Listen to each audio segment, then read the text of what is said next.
Good evening, Mr. Kwaku Afram. I cast no signal from your end into Miss Ram. Me try say may invite you, but mommy signal there.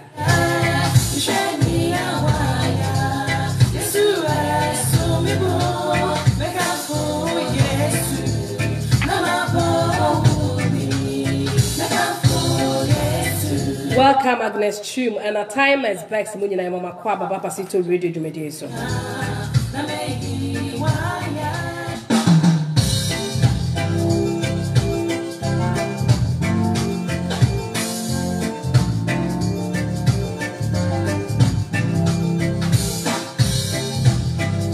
Mr. Afram, a patch of it to me, sign it off, let's sign it on my interest a year.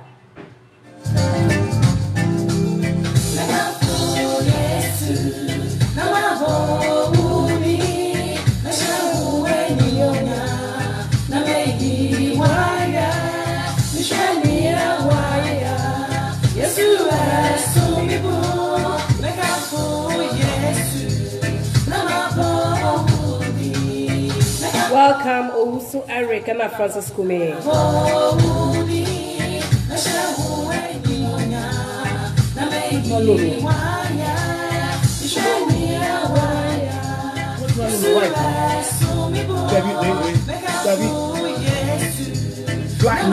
Next one.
Good evening, Mr. Kwaku Afram. Good evening, Madam Agnes. After the life. Behold, very, very clear. And technology, at times you can't beat it. And I ought to make us answer come. Nice one. Also, I represent you with your friends England colors. Commemoration to England. At least you could be 66 years by a team to be Aye. Good evening. This is Mr. Kwaku Afram, the founder and the chairperson of Ghaswa. When we say Ghaswa, Ghaswa is Ghanaian Social Workers Association in the Midlands. They are now spreading their wings to everywhere in the United Kingdom. So we that's it. That's it. Thank you very much. It's also a pleasure to be on Pasito. It's exciting what you are doing. You are doing a wonderful job.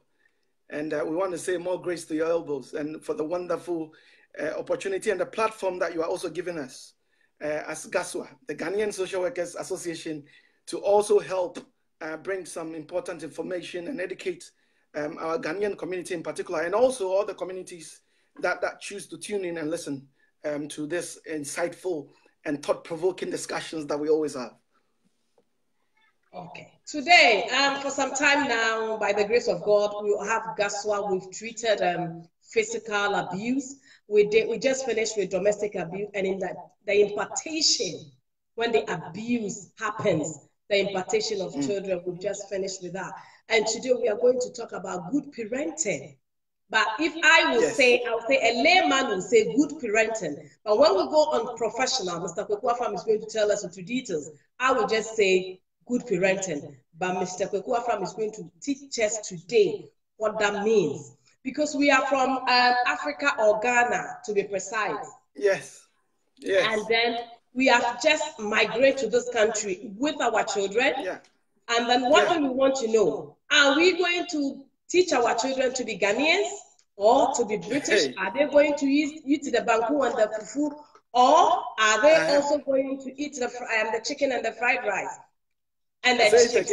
Or are we going to speak Twi or English? So we're going to go through all this. And from your end, as a professional person who has worked in the field of child protection for 16 solid years, you've got the knowledge to really educate us. So welcome again. Thank you very much again. And thank you again once more time for the invitation and the opportunity to educate our Ghanaian community and also people who are listening. I can see some of my friends are already joining in. You know, some managers from my workplace are already joining in. So I'm under intense scrutiny today. Yes. So today, yes, we're talking about good enough parenting. You know, good enough parenting, because sometimes I told you, I would say good parent, but I said good enough parent. Good enough, because it can be subjective. What is good relatively in one place can be poor in another. You know, so sometimes it can be very difficult. Can you bear with me 1 second? Yes, I will. Okay, I will use this opportunity to welcome Rama, who is a social worker, and she's also a member of Ghaswa. We have Vivian Na Adoko Ado. We have Papi Kolo, and then we have Beatrice Boateng.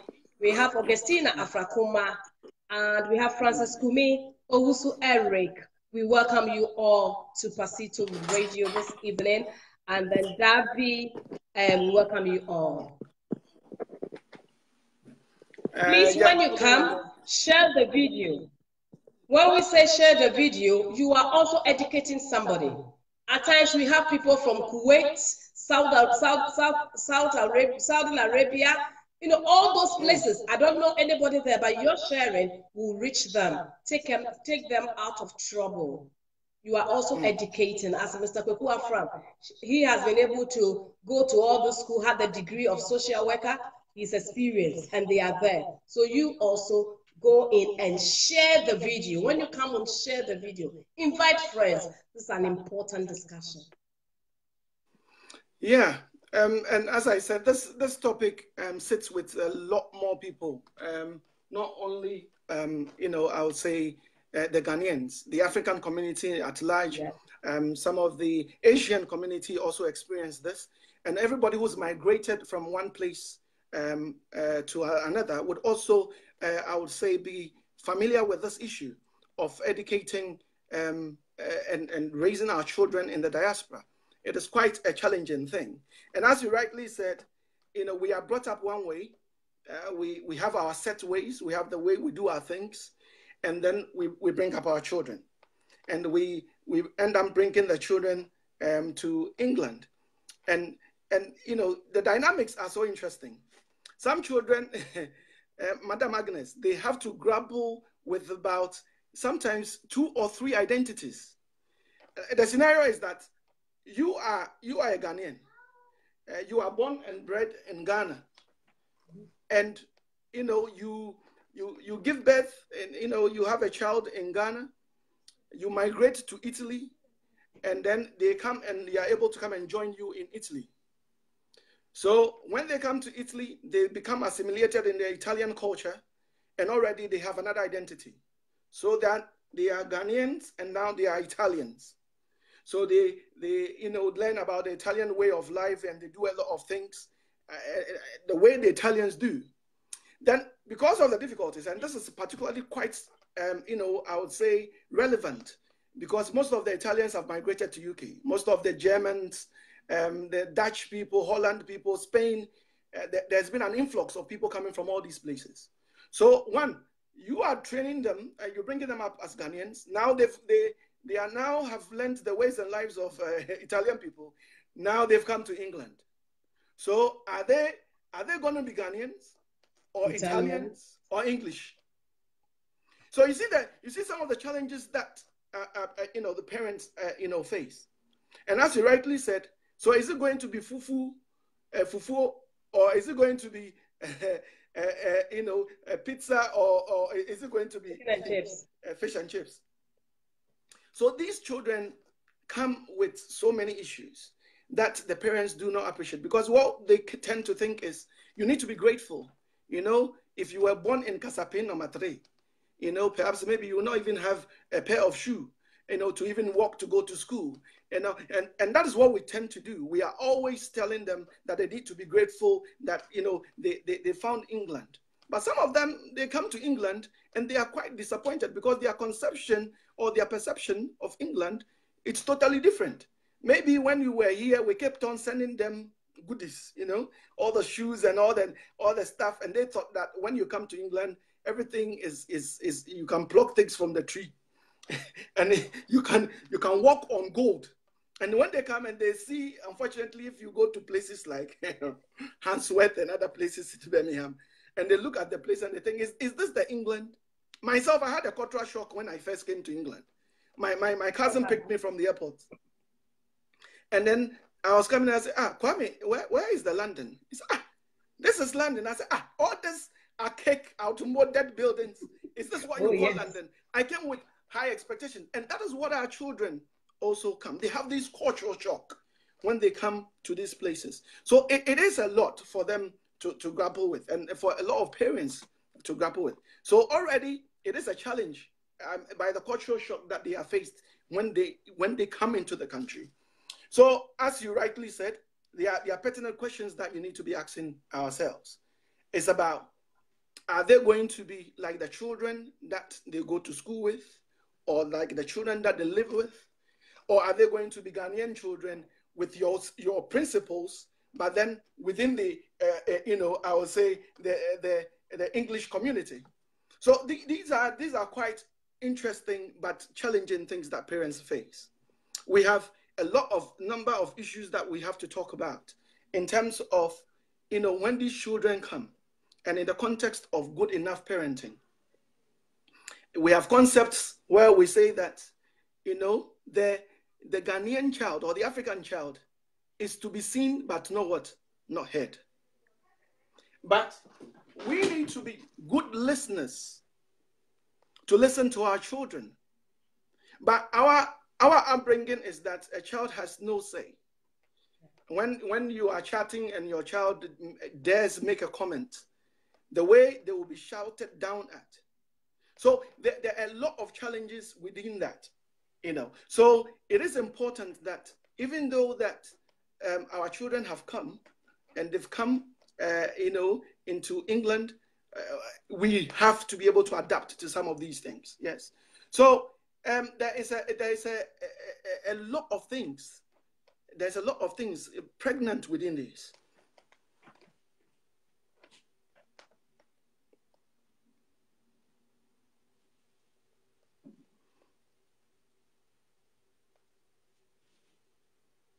Hello? I was pausing to give you the opportunity to reflect and to say one or two things before we carry on. I was listening. I was just reading what somebody's experience. So when you want me to read, I will read.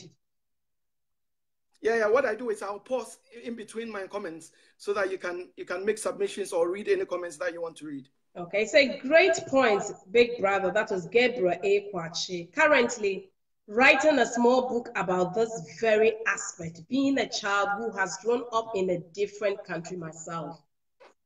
Nice one. That's exactly the point. There are a lot of challenges that, you know, our parents, as African parents, we fear. Now we are afraid that our children are going to copy different cultures, even the way they dress. You know, do they have to appreciate our dressing styles? Do they have to wear, the African prints that we are so proud of? Or do they have to dress the way the other children from their community dress? Haircut is a serious issue. You know, the children may want to wear a fade, but sometimes we forget that we've gone through all the different hairstyles, the punk and the styles that is gone. But you see your children wearing perhaps a hairstyle like Balotelli, and then, it becomes a big issue. To what extent are you going to allow some of these things to be adapted by your children? We talk about even the language. Yes, we are proud. I want my children to be able to understand Twi. Yeah. I want to be able to talk to them. And sometimes, when you are outside and you want to say things to them that you don't want other people to to know, understand, or you want to correct them, you should be able to speak, Twi or something for them to understand. But what are the difficulties for the children? The Twi is so complex and it's so technical. Sometimes when they go to school, they get confused. So most of our children, if you are not fortunate, you see that they are having speech and language therapy because they get confused as to which language to speak at school. So it is a challenging thing. To what extent do we have to, I would say, encourage our children to even speak our own language? So these are some of those challenging things that African, I would say, parents, have to contend with. And, you ask the question, what about the community? And what about the situation in which we raise our children? As we say, in Africa, it takes a village to raise a child. But in this environment, sometimes it is each one for himself, God for us all. It is possible that people, sometimes there are news where, a neighbor would pass by, will pass away for, days without anybody noticing. Yeah. Because it is what? Individualism. It is isolation. That's within the culture. Those situations make parenting easy for us because you are parented by the whole community. When you are doing something wrong, by the time it gets to your father, about 3 uncles or 5 aunties would have told you off or would have told you that what you did was wrong. And sometimes it does help. Sometimes it's not all good, because sometimes the extent to which they would, chastise the child, or the extent to which they would, I would say, disprove or reproach the child may be a little bit, unacceptable. But at the end of the day, it helps because you know that everybody matters. When you are behaving outside, you are careful because you know that it is not only your mom and your dad, it is all the uncles in the communities. That is why Ghana, in the Ghanaian community especially, and some African communities, everybody is an uncle, everybody is an auntie, and you have to accord them that due respect. But look at it when you come to this country. It is quite difficult. Sometimes you want somebody to even pick up your child because you are late, and you will not get it. It makes parenting harder. You end up being very stressed. When you come back from work, sometimes you want to catch your breath, and already you have children who are ready and also waiting for you and want your attention. It makes parenting quite difficult in these environments. So, I would say African parents and parents who are bringing their children from different communities do struggle about some of these things. Now, let's talk about the migration itself. The migration can be brutal on children. Remember that some of them have grown up in Ghana for about 10 years, and we plug them out of the environment that they are familiar with. We plug them out of everything that is familiar with them. Their friends, their school, their, I would say networks, their family, cousins, and you plug them out and you expect them to come and be able to assimilate into whatever culture that you brought them in without any questions asked. We are not sympathetic to those things at all. Sometimes it is not by their choice. Maybe they are enjoying life in school. They're having a great time. They are familiar with the school curriculum. They are familiar with the things that they do over there. Maybe they are in the top sets in their class. Then you uproot them from Italy to England, a different language. They are now going to learn how to speak English, let alone come to learn the technicalities of the subjects about maths and all the technical subjects that they have to learn in school. So they come already disadvantaged because already they have the language barrier. Then they have the academic pressure. What are the expectations of African parents? You are either first. If you don't come top of the class, you are last. There's no middle ground. So our expectations sometimes are too high for our children. So they come with all these challenges, and then they are in the classroom and they are struggling.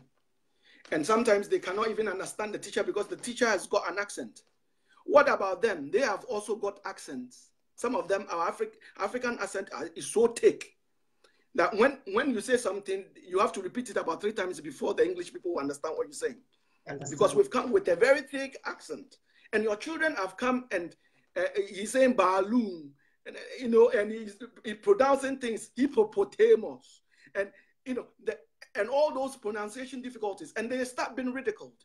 And that can lead to bullying.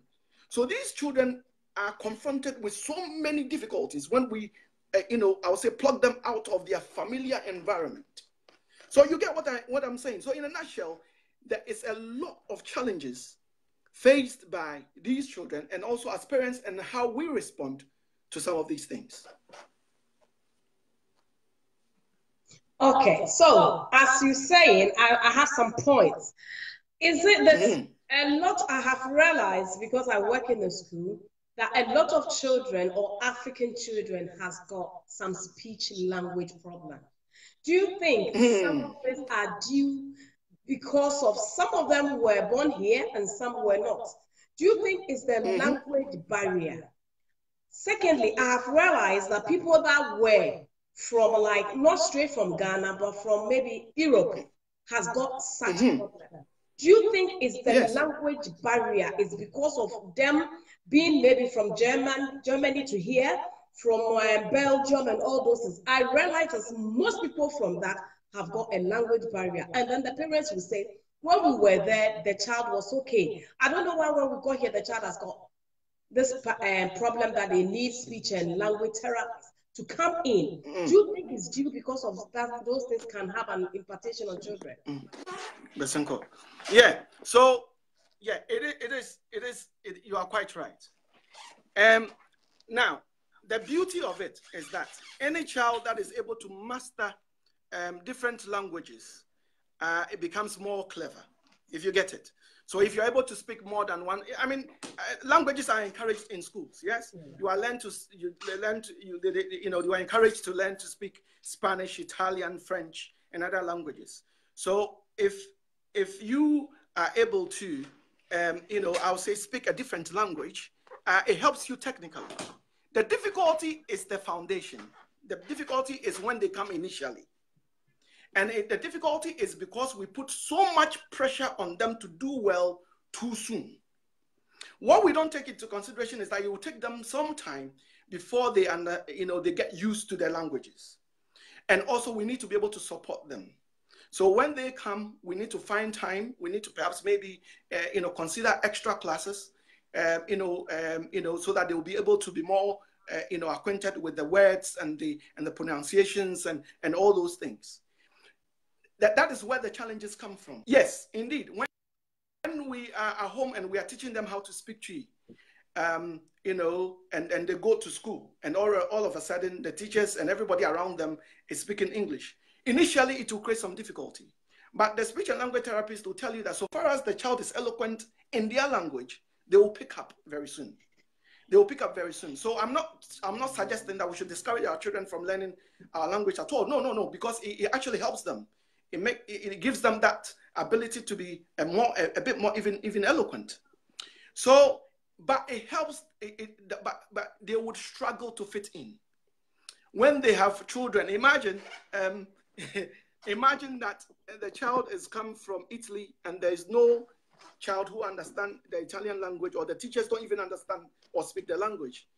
Initially, it will be very, very difficult for them. So it's all about the initial adjustments and how we have to be supportive. Sometimes, yes, they have no option. They've come to England and therefore they'll pick up. And some of them pick it up. But the sad thing is that give them 1 year, because English is so sweet. I always say English is so sweet. And we are all concerned about our children speaking with the Queen's language and with an accent.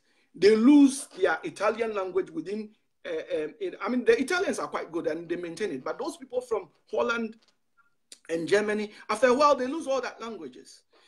So it is a complex thing to I would say break down. But initially, I would say that it is more about understanding. It's about giving them more opportunities, and it's about helping them so that when they are struggling, you tell them it's okay. You'll be able to get through. Yes, yes. It is true that when you go to school, people don't understand you, but keep on picking up the words, and maybe help them with Google translators, where you can be able to translate from Spain to English and English to Spanish.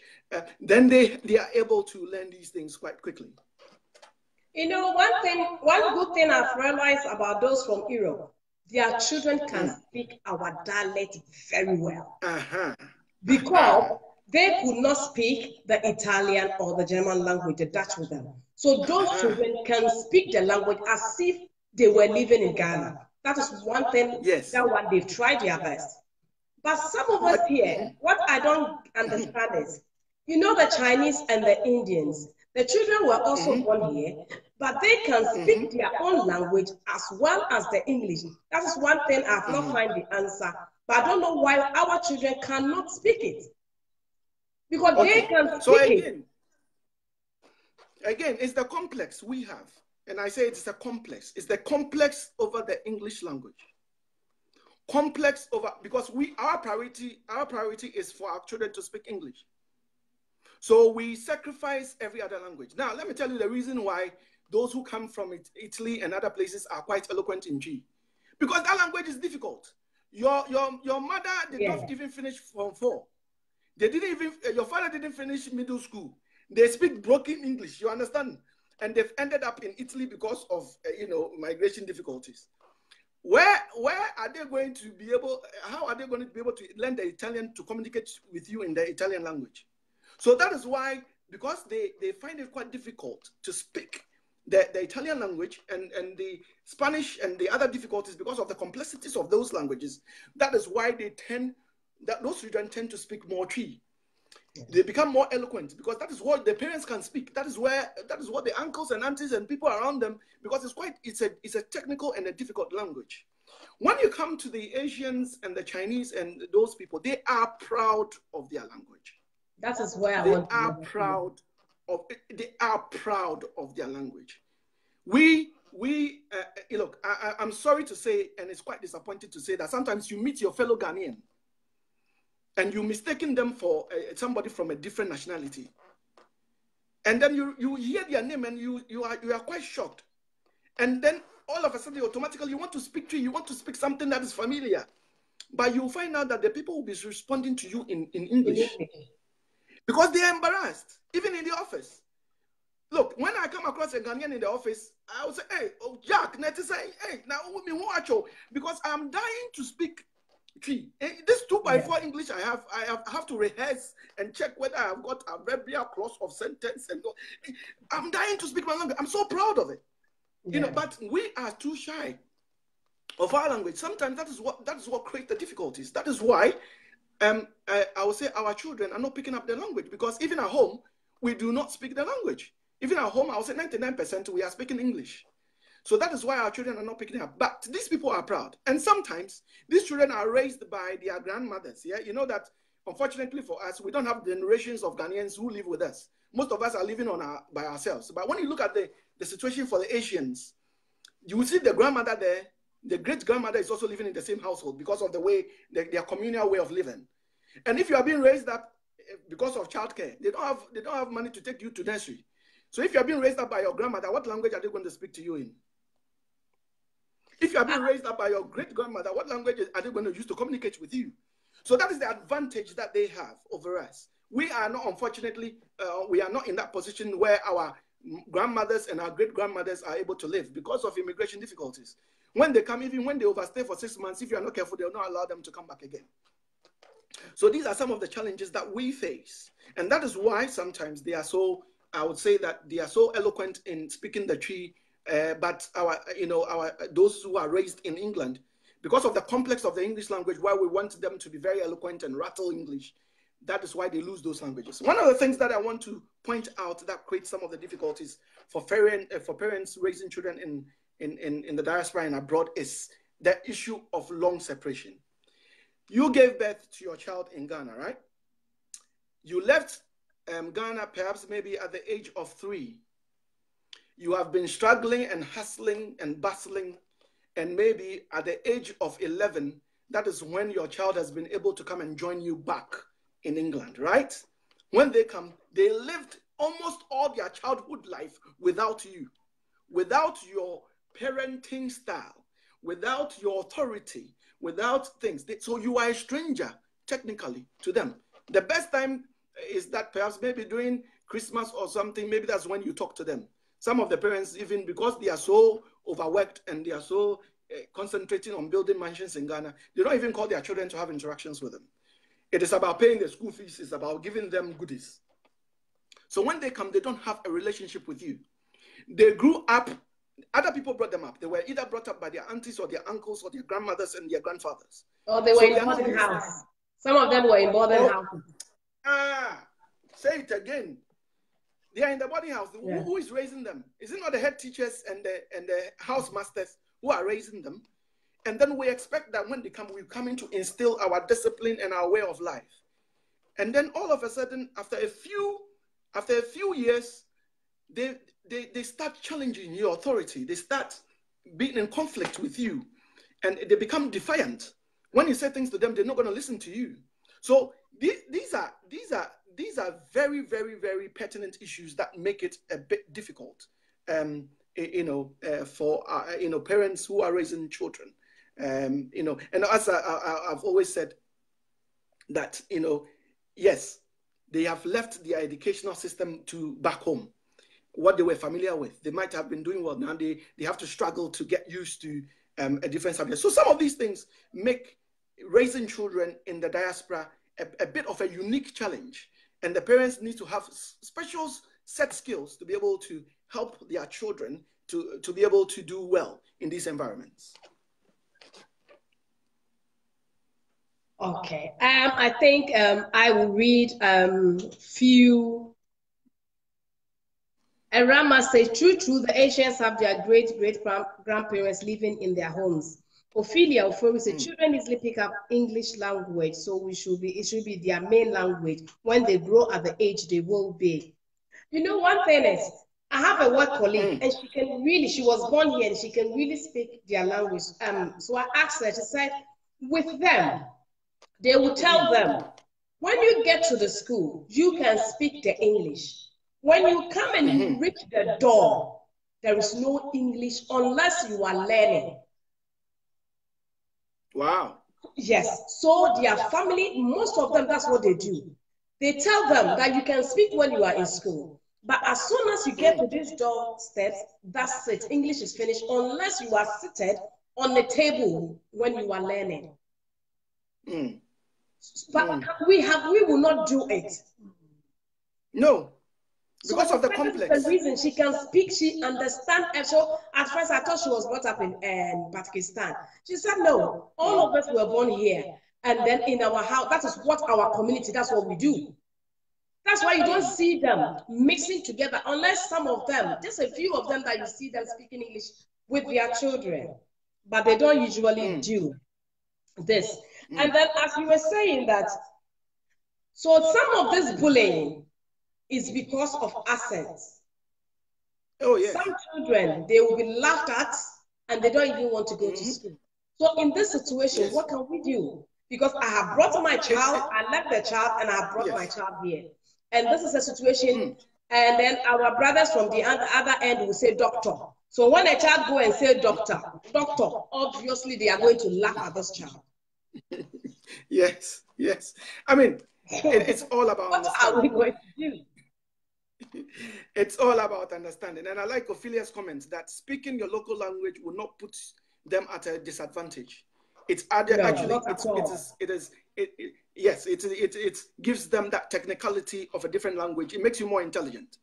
So we are not suggesting in any shape or form that the children should be discouraged from speaking their own language. Now, coming back to your question. Look, yes, indeed that the children may pick on them. The children may notice that they speak differently and they will start laughing. It will look funny. Go and have a nice conversation with the class teacher. Go and tell them that my child is finding it difficult to come to school. because of the fear of being ridiculed at, or the fear of their children laughing at them. So can you please keep an eye on them? And can you have a word with the children?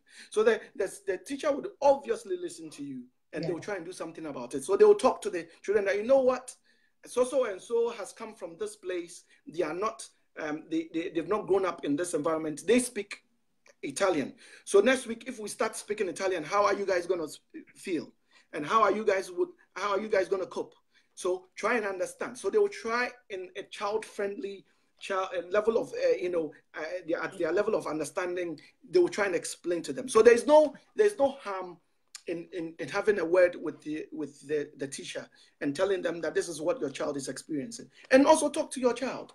Encourage your child that it is good that some of these children, they don't have any other language apart from the English. And that puts you at an advantage. That means that you are more likely to be more cleverer than them. So let them be proud of their language. As you said, that your friends, those principles. I hope that some of us can be able to adopt some of those things and say that when you come through my door, let's speak Chi. Yes. I think if we try that will help us to a very large extent. We would have won. Yeah, if we were doing that, but you said this is what we do. When you are learning, they know learning time, but speaking to your parents with that, they don't. Some of us, we are guilty of this. Yes.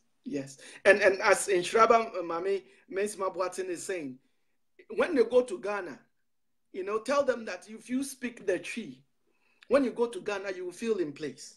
When you are able to eat the banku, when you are able to eat the fufu, when you are able to eat the wache and the jollof, when you go to Ghana, you will enjoy Ghana. But when you eat the salsa, when you go to Zimbabwe, you'll be able to enjoy the food there. Yeah. But if you despise the food that we eat, when you go to Ghana, you're going to struggle. When you go to wherever you come from, you're not going to enjoy the place. So let them be proud of where they come from. Now, let me point out this. One of the I'll say the bad things that we do as parents is that we, instead of using and promoting Ghana in a positive sense, we rather make Ghana sound negative. Yeah. Hey, if you don't behave, I'll send you back to Ghana. If you don't listen to me, I'll send you back to Ghana. Yeah. Unfortunately, when we are watching those, I would say, when we are watching those, on the television, programs, they give us all the dirty on the television, and they are showing those negative images about children who are who've got flies all over their face, and they are so more nourished, and they are looking so skinny. Yeah. And that is the images that these children have of Ghana. You should tell them that no, that is not the case. True. People in Ghana don't live on trees. People in Ghana are not malnourished. They are different, and so you show them different pictures of Ghana. They say, look at Ghana, look at this. In Ghana, there is room to roam around. Here you become depressed because there's less space for you to run around. In Ghana, if you live even in a compound house, there is room, plenty of space. The weather is always nice. In Ghana, it is always summer. Imagine these days when the children are getting excited because that the sun has lasted, our 5 days of summer has lasted a bit. So everybody is getting excited. You tell them that in Ghana, it is always summer. So promote, Ghana, Zimbabwe, Congo, African countries, wherever you've come from, promote it in a positive light and sell it. Let your children know that, there's something beautiful about Ghana. We are peaceful. You can, when you go out, you are not worried about being stabbed. You are not worried about being shot. The things in Ghana are quite positive. So let's promote Ghana in a more positive light, rather than telling them that if you misbehave, I'll send you back to Ghana. Rather than telling them that if you, don't do well in school, I will send you back to Ghana. Yes, it is true that some of the parents have had to send their children back home to Ghana to teach them, I'll say they give them a baptism of fire. Why? Because when they are here, they are misbehaving, and then the parents feel unable to correct them. And sometimes they are being expelled, they are being excluded from school, and they are really, really struggling. So they end up saying, you know what, as a last resort, let me take you back to Ghana and maybe you appreciate what you have. You know, so yes, I have personal experiences of some friends who've had to take their children to Ghana because it was becoming unbearable. You know, it was becoming unbecoming. That they had tried all the means, they had spoken with the child had formed some companies and they have joined some crowd, and that the child was, you know, beyond parental control. You know, so it is important to say that some of these things do affect our children. Now, because I don't want to take over all the discussion, and I know Ophelia is waiting patiently. You know, my partner in crime, my PIC, she's waiting patiently. I'm keeping an eye on the time. That she's got a lot to share about the good parenting and what we can do to address some of these issues. So at this time, if you don't have any further questions for me, I will still be around to pop back in if you need me. I just said in Sweden, that I've been told in Sweden, you are allowed to speak, you have to speak your own language with your child. You have to speak your own language with your child. Yeah, but here you are not prevented from speaking your language with your child. You are not prevented. It's just that it is, we are the ones who are not doing that. Here, nobody is stopping you from speaking your own language with your child either. Okay, Mr. Kwaku, from a minute.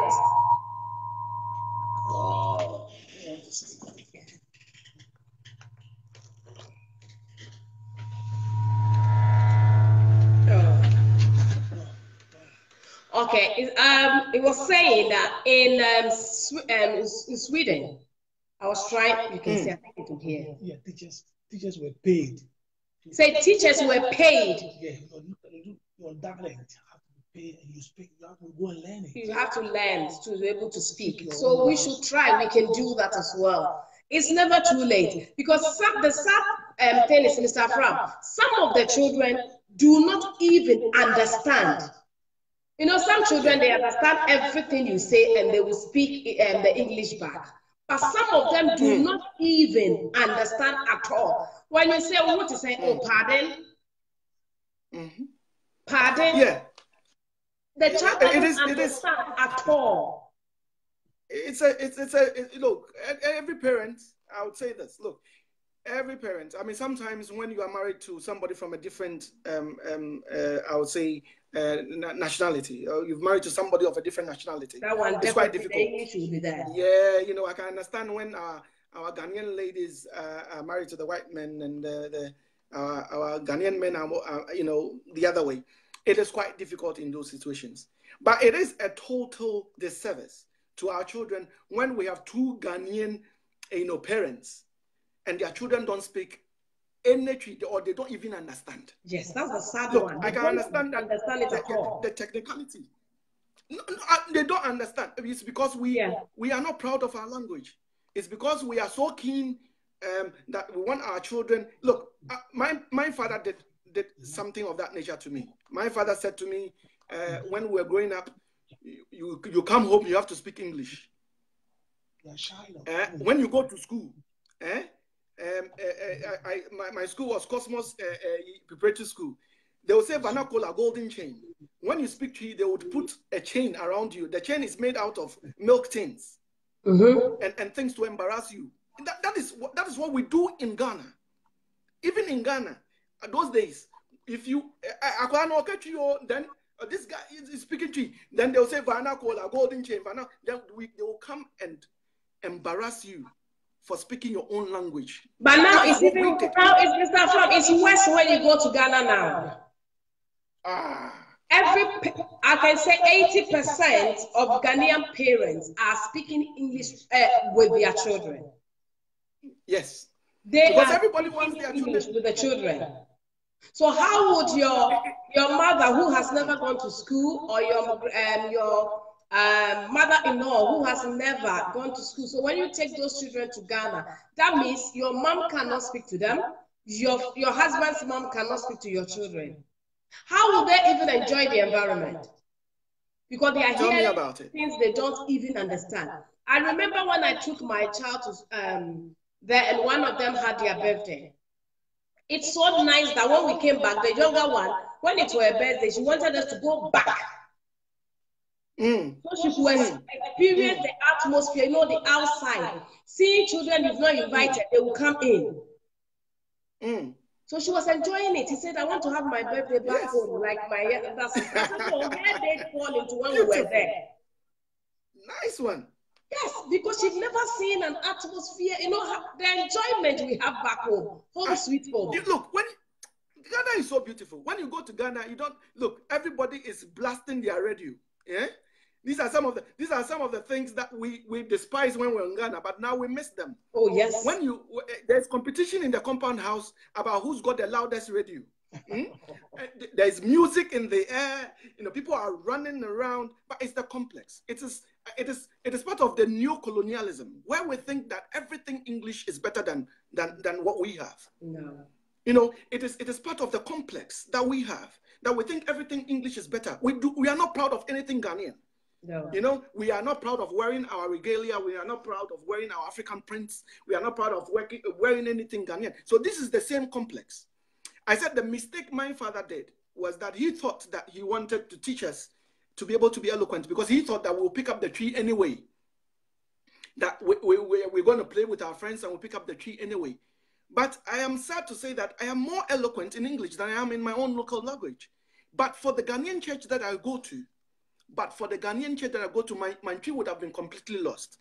Because from my church, I have the responsibility of translating some of the English to tree and the other way around. So I have to pick up a lot of language that way. But then it was so embarrassing at the beginning when I couldn't even express myself in my own language. How pathetic is that? Because my father, well, the advantage is that when I came to England, I fitted in quite easily. I was able to communicate quite easily because, yes, I'm quite eloquent when it comes to English. But then the flip side was the situation where I was getting embarrassed when people are asking, you know, they do not speak the English and have to interpret. So it is a mistake that some of our parents have made, but we should all move away from that. We should be proud of Ghana. We should sell Ghana in a positive light. I know that it's almost 8 o'clock and I'm conscious that Ophelia is waiting patiently. Okay. So this was Mr. Kwaku Afram, and here Mr. Kwaku Afram is the founder and chairman of Ghaswa. Ghaswa is Ghanaian Social Workers Association in the Midlands. They are now spreading their wings. Yes. It will not just be the Midlands, they are really spreading. So we thank God for them. And they just came on 4 months ago. They are 83. I will not be surprised they form more than 83 now. We are technically 86 now, technically, because there are some people who are... Last week 83, this week 86. So they are really going and they are educating us. This is education. Where we have left, it's never too late. Let us carry it around. We can still change it. It's never late. If you grow up and you go to adult education to learn English, we can still try our tree with the children. Let us, wherever we have left, we should still try to do something. We should try. We are all guilty in some way, how we didn't do certain things the right way. So we can still work it out. We can still work it out. Mr. Kwaku Afram, thank you so much. Thank you so much. And you're welcome. Thanks for your hard work and your team. Erama was there. That is Madam Angela Apia was there. And we also had Mr. Martin Asamoah, who is also part of Ghaswa. The names are all group of Ghaswa. And we also have, okay, Ophelia, or Ophelia will come on, so I will leave Ophelia for now. So this is all... our members were listening. There are some members who were listening. There was CC Colley, who was listening, who is one of our welfare leads. Mr. Kwamna, Mr. Kwamna Boatin also joined in. We have Yabwachua, who's also our, organizing secretary, also joined in at some stage. We had so many people from Ghaswa who were all watching. So I thank my members for supporting us in their numbers. And they've written a lot of words I could not even read. So if you are there, you can read it. And then about all those ones that has written those big English, they are all social workers, professional social workers, and they were just supporting their boss. Mr. Kwaku Afram is the founder of Ghaswa, who has worked with the children's services for 16 good years in social worker in this country. So he's talking about professional work. Thank you so much, Mr. Afram, for your hard work, for supporting and joining in with Pasito Radio every week for us to educate our own. It's a pleasure to really do this program with Ghaswa, especially the boss himself today. When I saw it, I said, oh, this week we have the boss himself on board. God richly bless you. So Mr. Kwaku Afram is going, and we will have our dear sister Ophelia will come on, and as I will introduce people, and I'll be reading whilst we're waiting for our sister to come on. Thank you so much, Mr. Kwaku Afram. Madam Agnes, please tell Ophelia that if she's having difficulty signing on through her laptop, she should use her phone, because that's what happened. I tried signing on earlier on with my iPad and it didn't work. Right. And when I used my phone, it did. So you just tell Ophelia that if she's listening, that if she tries the laptop and doesn't work, she should use her phone. Okay. All right. Thank you very much. Mr. Kwaku. So our dear sister Ophelia, as Mr. Afram said, when you're using an iPad, it's difficult to really do it unless you use your phone. So please, let's see and try. If you are on, as Mr. Kwaku Afram goes in, I will be saluting people on and reading what our dear sisters have said, especially those social workers on board. So, Mr. Kwaku, if you switch yours on before I can let Madam Ophelia come on. So you switch on and be our back, as you always do, be at the back. And then, okay, so let's see, let's salute Lady V, and Monica Bawa, also for Mame, Belinda Lenosabuti, Judith Johnson, I hope you're okay. Emilia Nana Abena Asantua, my own dear mom, Teresa Ajumai, I hope you are okay. And in Shirabas, I do so with my children. So, Mr. Kwaku Afram, unless you log off,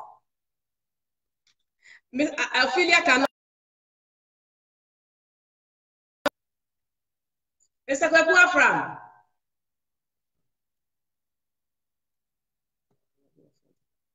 Mr. Kwaku Afram, unless you log up, if you don't log out, I cannot bring her in.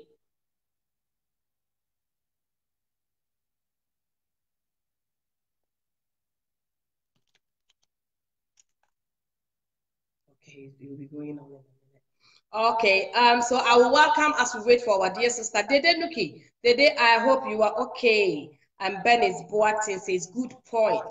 And we have Irama says true to the Asians. Okay, we have Nana Entribu Esiakun Asari.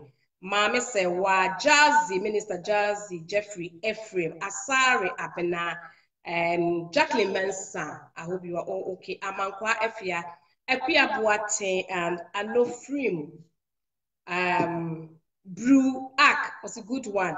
Gabriel said, sadly, Big Brother, one of our findings so far is the communication is not the strongest point of most of our parents. And it easily entirely is their fault because they grew up in a different setting, whereby sitting down and discussing and feeling with your parents. Oh.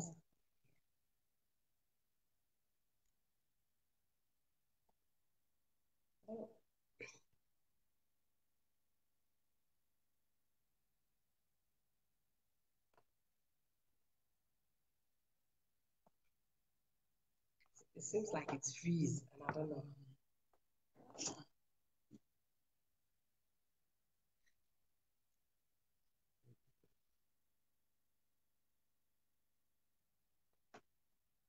Let's play some music as I'm waiting for our sister.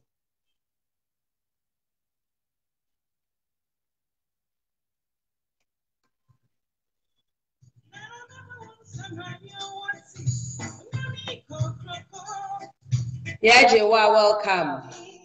Efia Rai, welcome. Our brother Kofi Nyakon, welcome. Akosua Nyakon, welcome.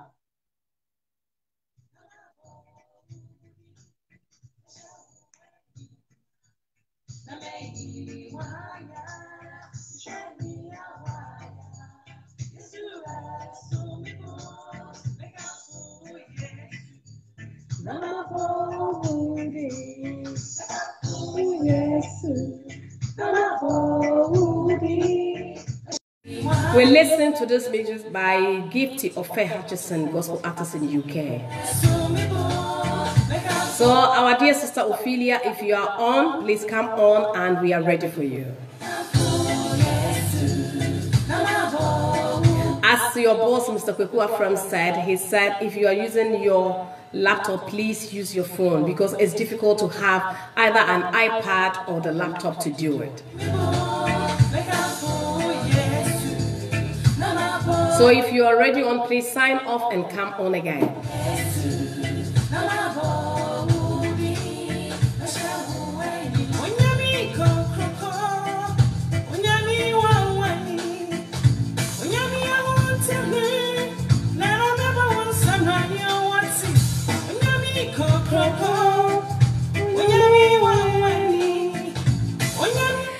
Prophetess Nana Efwa Jesidan, so welcome my dear sister friend, and we have Louis Mensa Owusu. Blessed Franklin Nana can come, woman of low limit.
Shasa yenia ba Ophelia betini abaso.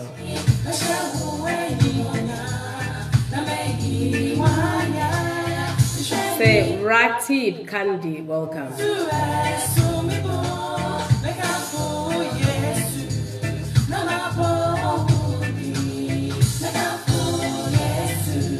Gifty of fair Hutchison so become for you so be bunny.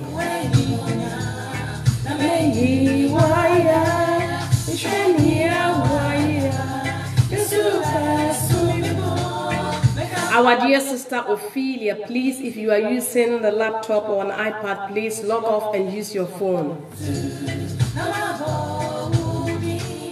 Because I'm trying to bring you on, but it's not allowing me to do it.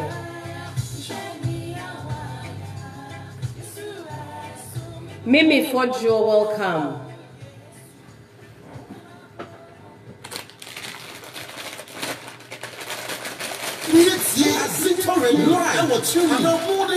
www.azitoradio.co.uk. Azito Radio, we keep you alive.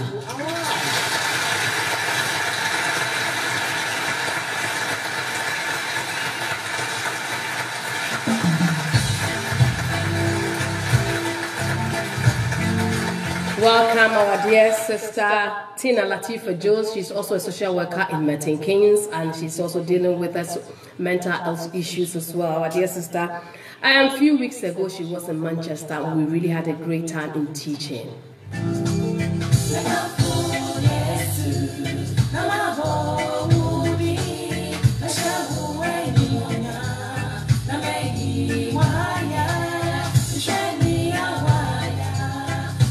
Our dear sister Ophelia, please let me know what is happening at your end because there's no signal for me to even invite you.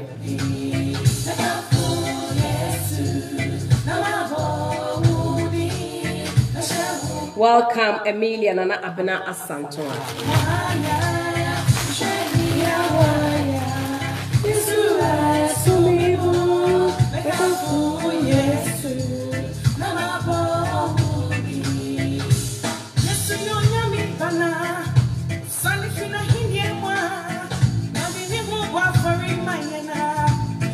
Please bear with us. We are working with technology. We are using equipment, so at times it doesn't go the way you want to.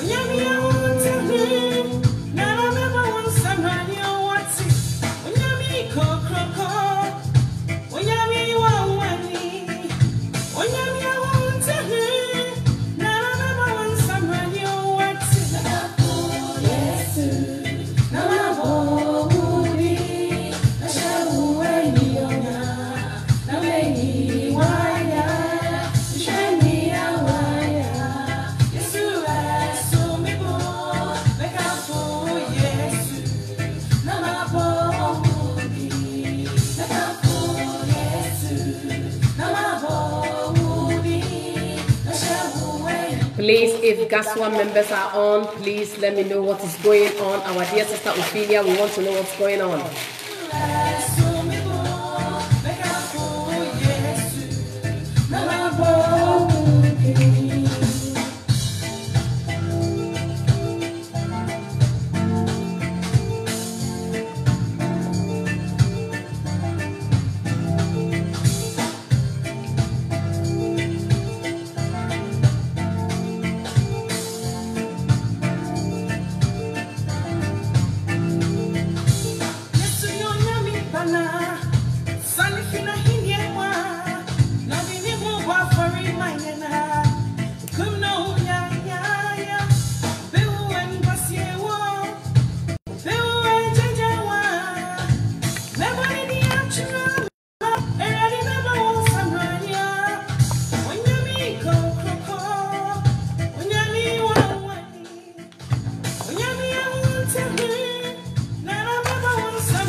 Okay, thank you, Mr. Afram.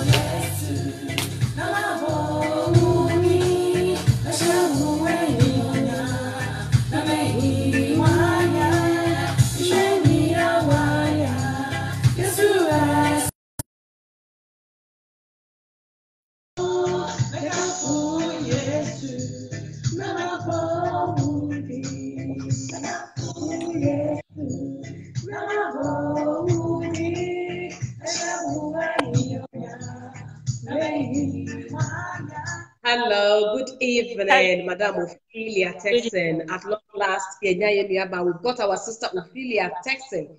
She is a child protection principal officer. She has also worked in the children's services for 16 years, also a treasurer within the Ghaswa. Welcome this evening. Thank you very much.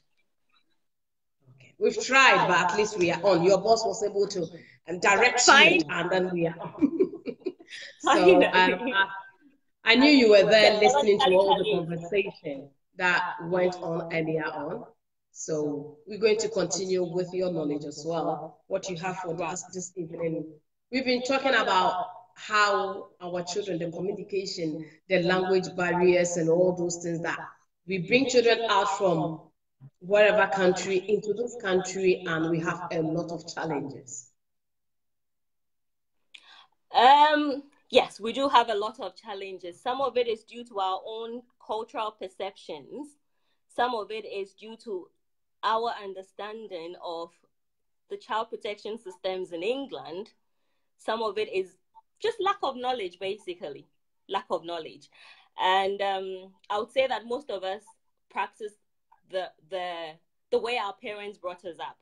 And some of us, okay, those of us from Ghana, we're used to disciplining children by shouting, by screaming, by hitting, by, it's all right to hit your child. The child is seen. The child should not be hit. The child should not talk back. But in England, children are seen. children are allowed to talk. And that's where sometimes our different cultures come in, and it impacts on our parenting. I believe today the topic mainly is good parenting.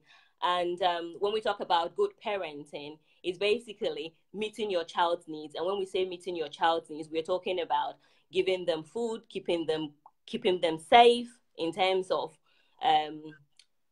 making sure that no harm comes to your child. And one main thing some of us Ghanaians, and I'll say our African communities, we do is leave children on their own. And that is a big risk, because when you leave a child alone, they do what they like.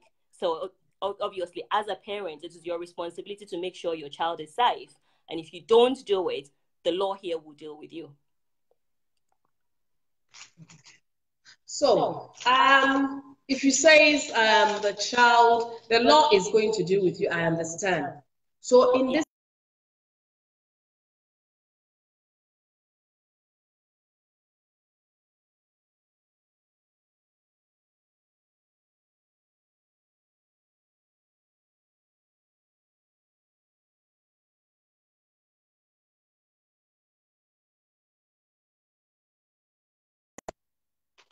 what I was saying before the network interrupted. I'm sorry. You froze there. I didn't hear your question. Sorry. Yes, it just went. What I'm trying to say is, so is it some of our cultures we can blend, or when we are here, we just have to do this culture alone? Oh no, we can blend some of our cultures. I mean, not everything of our cultures are bad. It's just the way we parent. I mean, you can discipline your child, but you don't have to beat your child to discipline your child. There are so many ways you can correct a child, and we tend to think that it has to be negative. In our Chi language, we will say, what? No, it's about talking, respecting your child, you know. If you teach a 1-year-old that shouting is the only way you can communicate, that 1-year-old is going to end up shouting back at you when they're 5, because that's all they know, right? But it's about having a conversation. And it may sound silly to say you talk to a 1-year-old, but it's about positive reinforcement, telling your child, maybe, Kofi, what you are doing. No. And what they do here, 1-year-old, but you'll be surprised. They do. Sit there, do that. Don't talk like that. Don't scream. You don't have to do that when you need something. You don't have to throw yourself on the floor. Or saying, Kofi, if you throw yourself on the floor, well, mommy is not going to listen. So don't throw, instead, talk, or instead, you know, when you want something, point, ask.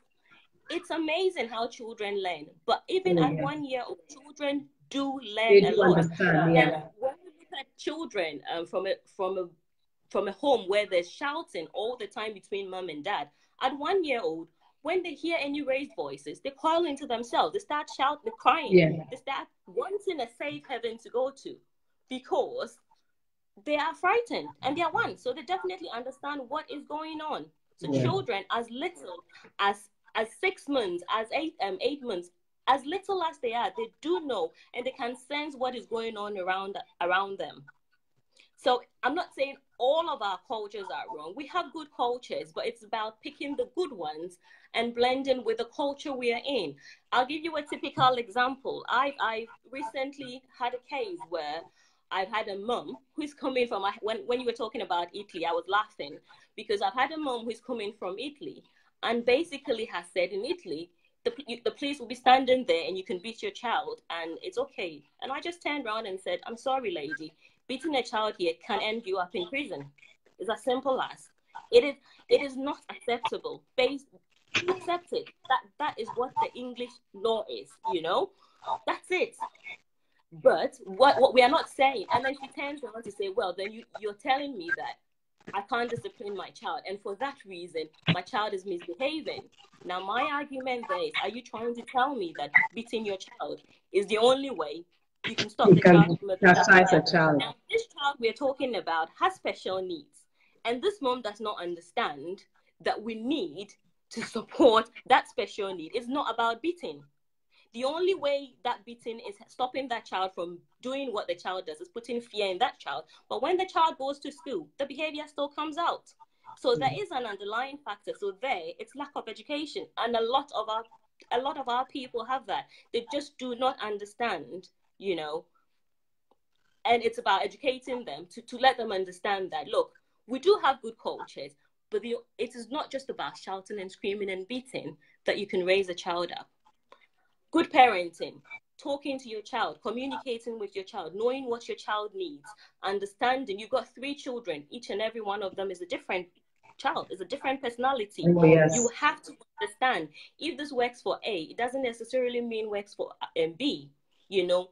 What do I have to do? Spend time with your child. Spend quality time, not a case of mommy goes to work at 1 a.m., comes back the next morning, daddy is running off. So the child, who is parenting that child, basically? There's no one parenting that child. And a lot of us from the diaspora, our main problem, and I would say, is trying to acquire riches back home or trying to put things back home, forgetting that the children we are raising here need us. They need that emotional warmth. They are our property. They need to come home and for somebody to say, how was your day at school today, darling? How did it go? You know, and that's why we find a lot of our little ones getting into trouble outside, because they talk to their peers. Yeah. And they've got nobody to turn to say, you know, was that right? Was that wrong? And the charity begins at home that we've all heard from Ghana. It is true. Your children will do what they see you do. So if you tell your child, when you wake up, lay your bed, and you, mom, when you wake up, sorry, you just walk off and leave everything on your bed. That's not right. You have to show by example to your children, and you will get that back. And I know it's a lot to take in from because of our background, but research shows that works. It works here. It works from the children we work with on a daily basis. We don't need to shout and scream to be good parents. We don't have to. Okay, so when you the issue about children with disability, I think I would just Mr. Martin Samoa says subjecting the children to frightening and chaotic environment causes them permanent emotional harm. They may suffer mental health issues. Idea where the adult lives, and say, please explain the conception of emotional warmth. This is not well understood in our African culture. It says that conception of emotional warmth.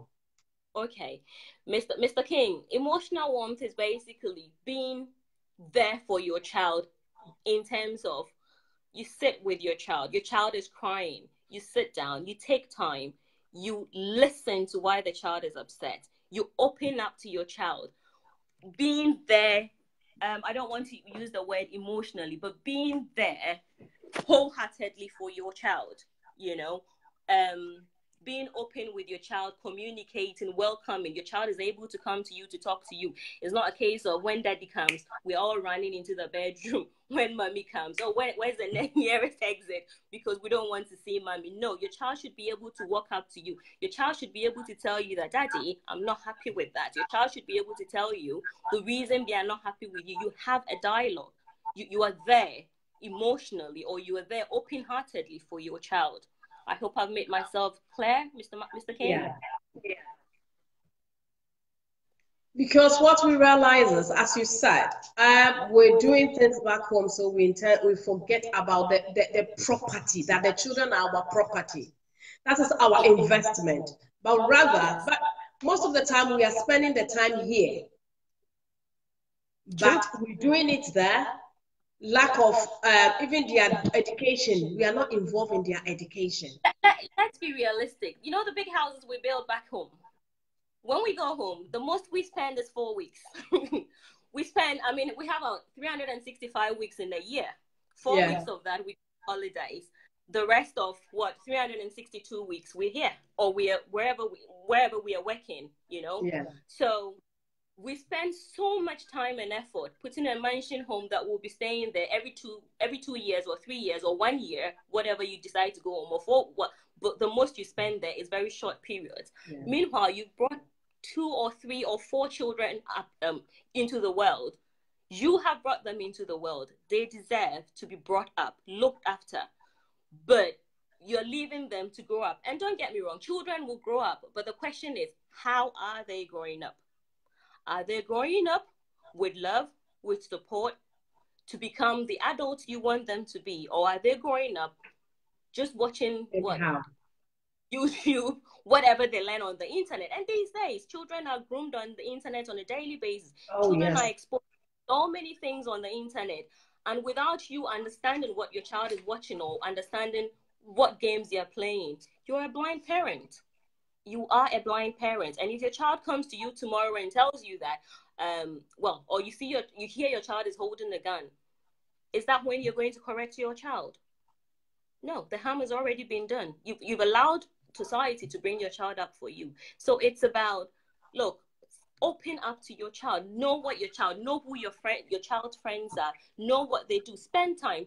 I'm not saying buy big holidays and go out. I mean, even going out to the park to kick a ball around, sitting at home, table together. It's something we don't do culturally, sitting on a table together, because everybody is rushing out the door. But have a meal together at least once a day.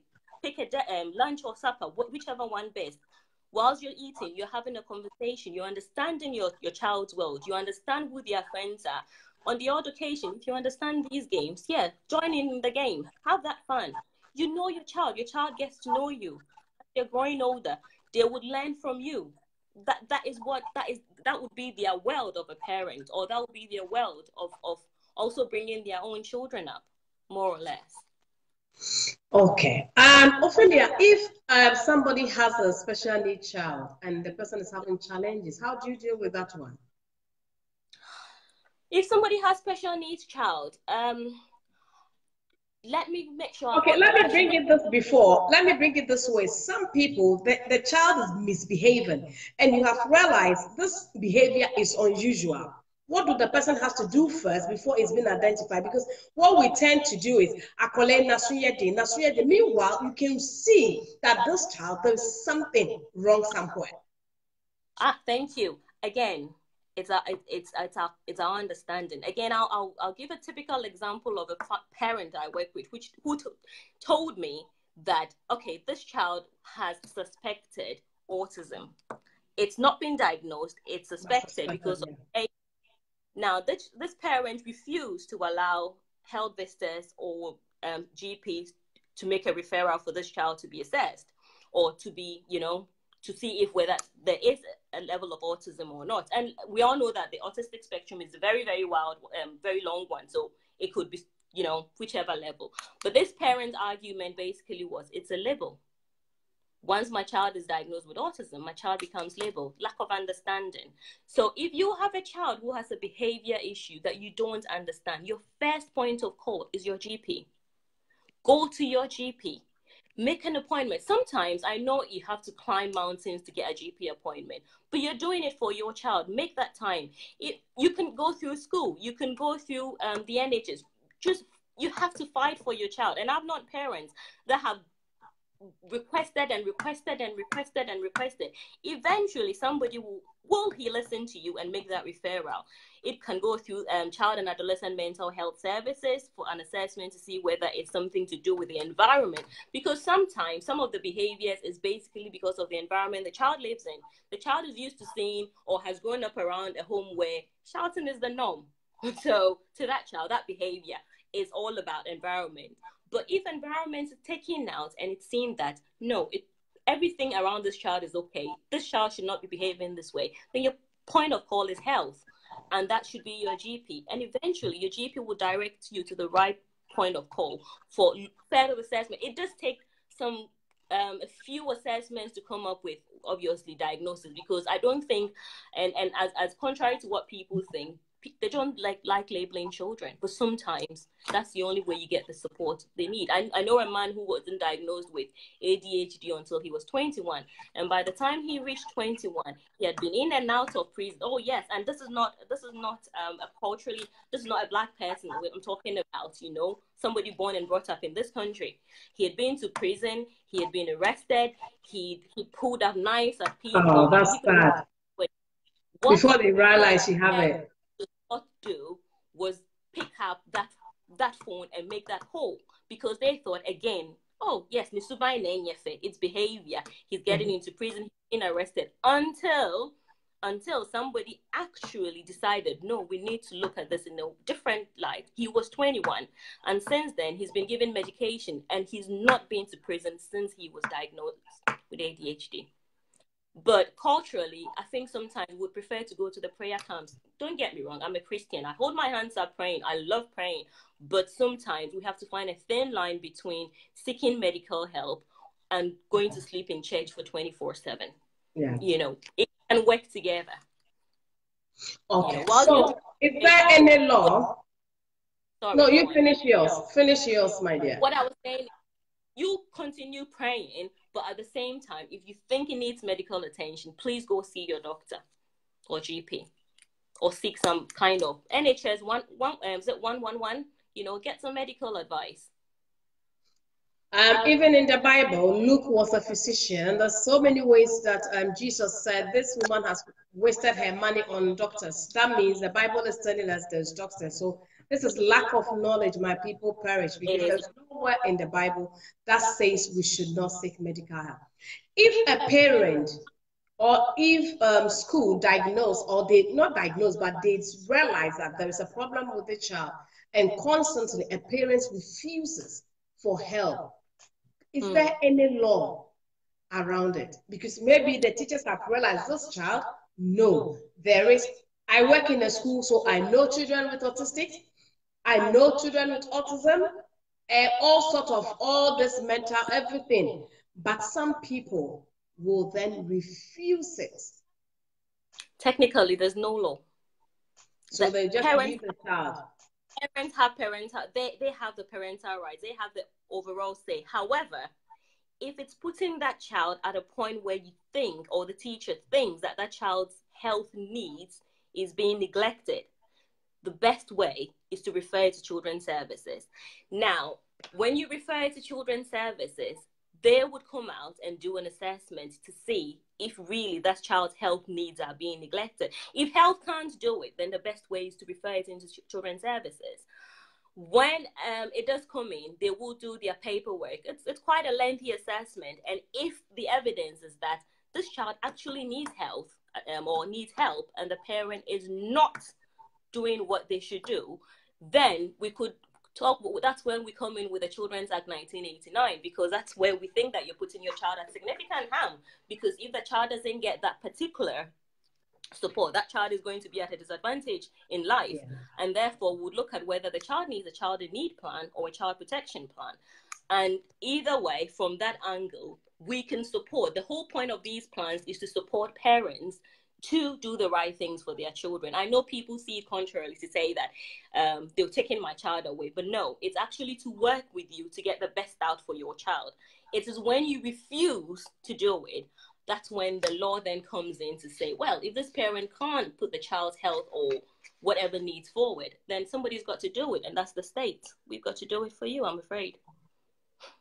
So but in this point, not, I think when it gets to that level, parents do realize that this is serious, you know, more than they'll take it from a school. And they do then agree to some form of assessment being undertaken. But giving medication to a child, again, it's not something parents can be forced to. But again, if it's putting that child's health at a point where that child could be at a disadvantage, that's where social workers come in again. So with this, can I boldly say it's neglect? If it is neglect. Is it neglect? It is neglect.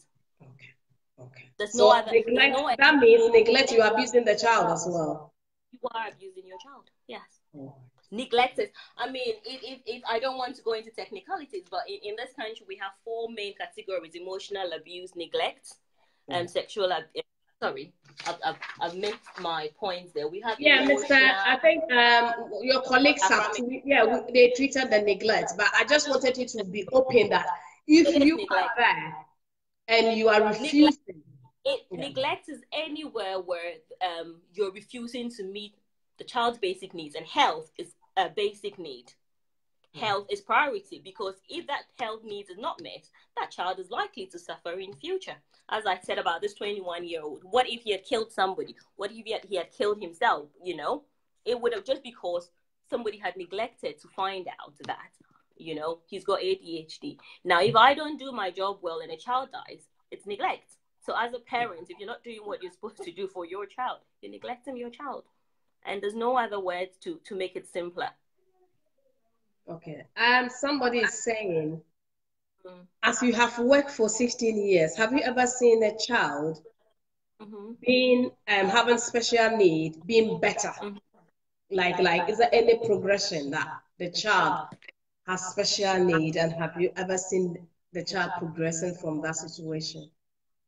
Progressing as in progressing from the medical condition, or progressing as in life getting better for the child? What? It says, is the child, is it going to be worse, or it can be better?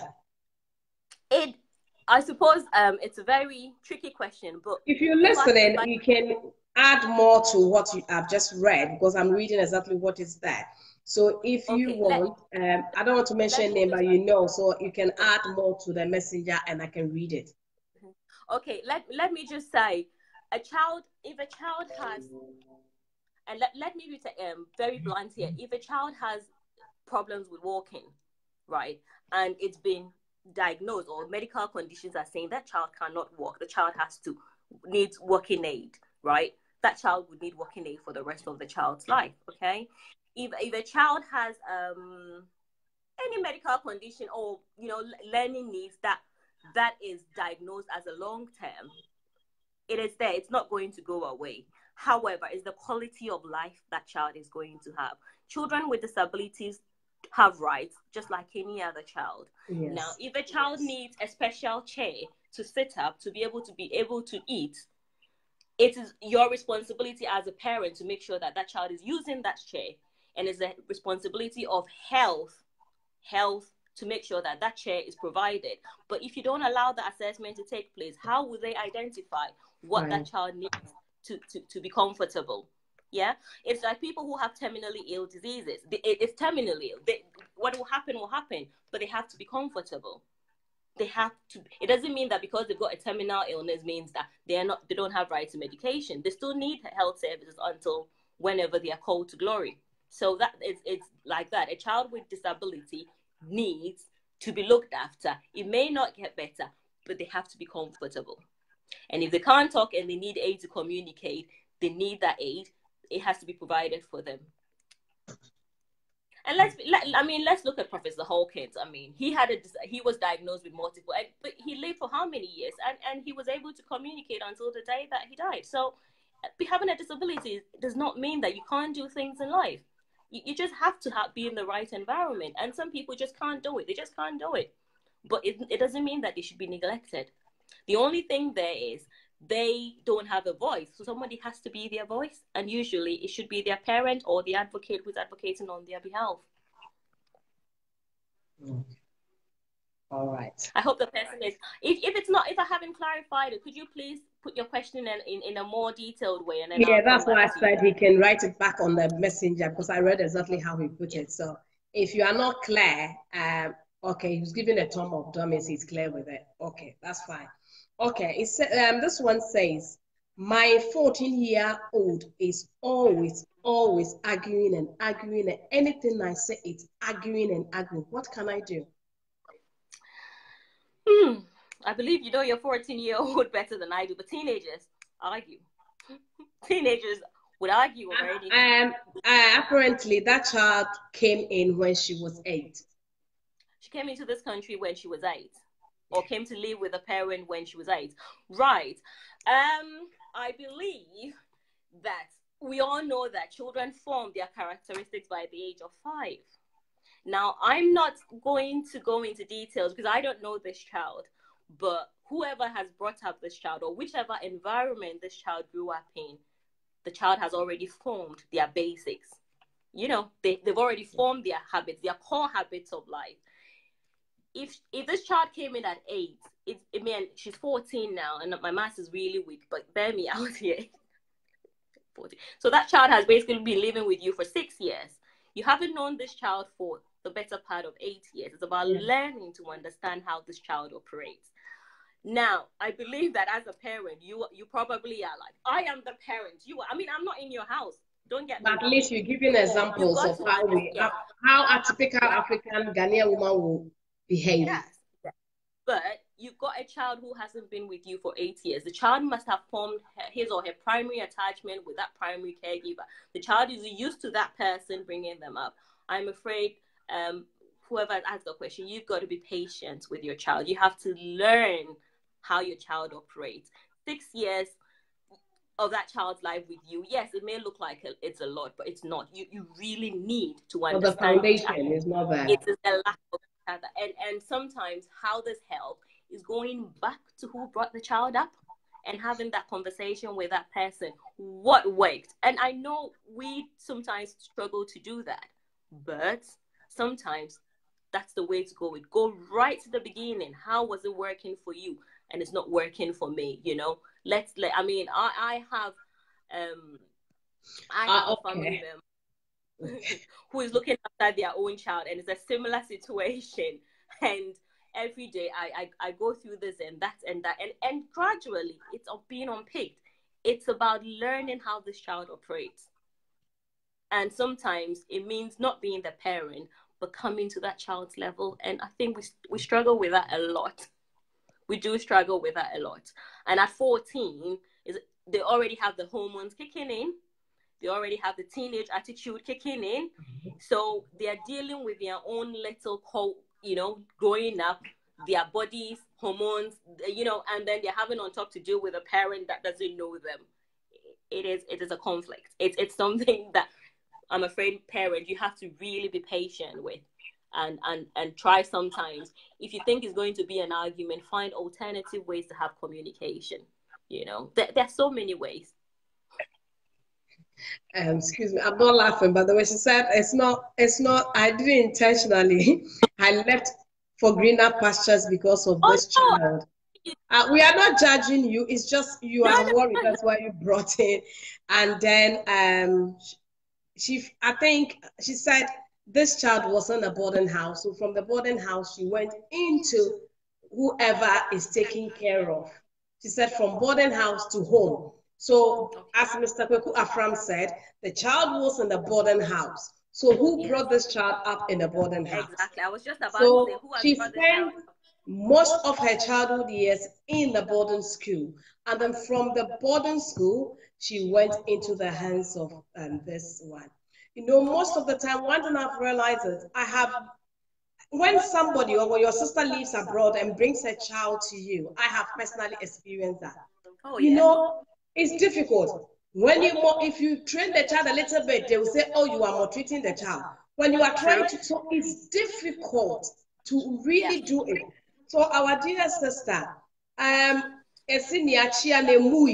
we are trying our best to rectify certain mistakes. So don't blame yourself. That's why you are worried. That's why you brought it to the professionals to be able to give you an answer. I think the blame, if you blame yourself, you take it harder on yourself, and the argument will be more. What you have to accept is you and your child. I don't know whether it's a son or daughter, but girls tend to be a daughter. A daughter. Okay, and girls tend to be a lot vocal than boys. So if everything is going to cause an argument, maybe you both need to sit back and see how you can have conversations and know your tick points. If it's going to get into an argument, maybe you should stop as a parent because you don't want that argument. A teenager enjoys argument because that's how they go. I mean, most teenagers would do anything to get their way, slam doors, do things. But sometimes it's about hold on. Let's all calm down. Come and sit down and let's get to the bottom of why we have these arguments. Okay. I know. Again, I don't want her to be too difficult on herself because sometimes the necessities of life comes in and we have to do what we have to do. Yeah. So our dear sister, in case you need more help, Ghaswa are there. They can support you to the right place. And then again, as being a teacher, I'm also helping you here. Come to the child level, talk to the child at the right time, not at the peak. Definitely there will be good times between the two of you, Go to her room, lie down around her bed, talk to her. Tell her you are no more. It's a friend relationship at this age. 14 years, it's in year 9, going to year 10. So it's not easy. Just talk to that child. Bring yourself Most to of her. all, love that child. Yeah, bring yourself to her level and it will be okay. Just try it. It's never too late. Tell her you loved her. Do you know at times they have it that you are thinking she was there, you were giving her everything. You realize that deep within her, she's also having bitter against you because you left her. So speak to her, let her tell you what is worrying her. You see, you might have been giving her all the material things, but you weren't there to show that. And that goes back to the emotional warmth I was talking about. That moment of, cuddles, that moment of sitting down. And it's something we don't do. Reading to your child. It's the most, it's very little things that we tend to give our children the tablets, we tend to give our children the toys, we tend to give our children the monies. No. Sometimes it's just that sitting down to read a little book. 5 minutes. It's just sitting down to watch that Peppa Pig that you really don't want to watch at that minute. But that's what your child wants. Can you watch Peppa Pig with me, mommy? And you just go like, Peppa Pig. Okay, that 2 minutes of Peppa Pig, that 2 minutes of Bob the Builder and singing along, it goes a long way than that tablet that you bought. That is material things. Yeah. All right. This is our sister Ophelia Turson, Child Protection Principal Officer, and she's worked in the Children's Services for 16 good years and treasurer in the Ghaswa. Ghaswa is Ghanaian Social Services Association. They are doing a good work here. Today we've talking, we've said a lot about parenting. Is good parenting? Is it enough what we're doing? Whatever we have, wherever we have ended, it's never too late. We can still do better than we are doing. So as we're listening, please share the video, spread the news, let us rectify some mistakes we've done. Do not blame yourself. Do not blame yourself, because that child may also be blaming you because she thinks you left her or you left him there, although you were struggling because of her. So we have our dear sister. Earlier on, we have the founder and chairperson of Ghaswa here, and we have a Rama Rama was also there. We had Yabu Achua. Yabu Achua was there. Mr. Martin Asamoah was there. There was some Mr. CC something. I can't remember the name. Yeah, they were all there. All Ghaswa members. I really salute you here and we say well done. And thank you so much for this dedication. You will not get it anywhere, but you people have dedicated your time. This is Ghaswa. What they do, if you are a church, there's a community, you want them to come and educate, they will come. They don't charge for their services, but at least when you give them a gift, they will take, because they will come in with their numbers. Wherever they are living, they will travel and they will come. So you can, when you want any information, when you see Pasito Radio, we will tell them, we will arrange any time that they will come. Thank you. Every Friday, 7 p.m., we are here to give you this education. Thank you so much, Ophelia Turson. It's been a pleasure to have you on this evening. And I thank everybody that was on. You've stayed from the starting to this end. Well done. Educate other people. Educate. We don't want our children to go into local service. This is why Ghaswa has stood up. He said, no, it's enough. Let's have our children here. It's enough for our children to be in the streets. It's enough. For them to be in local authority, it's enough. When you come to this country for greener pastures and you lose your child, what is the greener pasture that you have? There's nothing you can compare to a child. So thank you so much. Thank you. And next week, if God willing, we will meet again. And until then, I say bye-bye to everyone. And stay on. We will have Prophet Richard Akayamba at 10 o'clock. We've done the physical side. We will be there with the word of God and a time of prayer. Pasito Radio, we do it all. We do physical, then we do spiritual as well. Faith without works is useless. Let me see this. It depends on the condition, the strategies and the support that is put in place. Akusua Buama. So that's why our dear sister said earlier, if they're the same, they are all different. So exactly what our sister said. Ni Teko Tego, all the way from USA, my schoolmate, we've not met for 30 years. One day. Welcome. Sonia, we just finishing now. Mr. Martin said thanks to Pasito Radio and Ghaswa. Mr. Martin, you've been on for some time now, helping us as well. God richly bless you.